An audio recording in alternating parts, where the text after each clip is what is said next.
Hi guys, जय Shri Ram. Day 2 रो वीडियोटी आज जाइए फ्रेंड्स।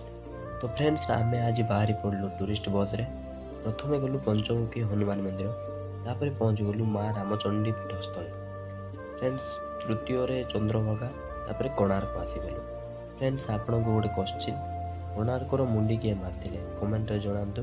Thank you friend. लेंबू पानी टिके पी मीन्स टिके खाई बाहरी पड़लु धूलीगिरी। फ्रेंड्स एटा जानिथिबे इतिहास कालर पाठ। यही जगह कलिंग युद्ध पर स्थापित होता।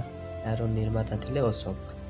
तापर आसीगलु लिंगराज मंदिर शिवं को दर्शन करी। फ्रेंड पार्ट 2 रो वीडियो रो टॉपिकटा रहा हाथी जाऊँगी नंदनकानन। फास्ट आम आसीगलु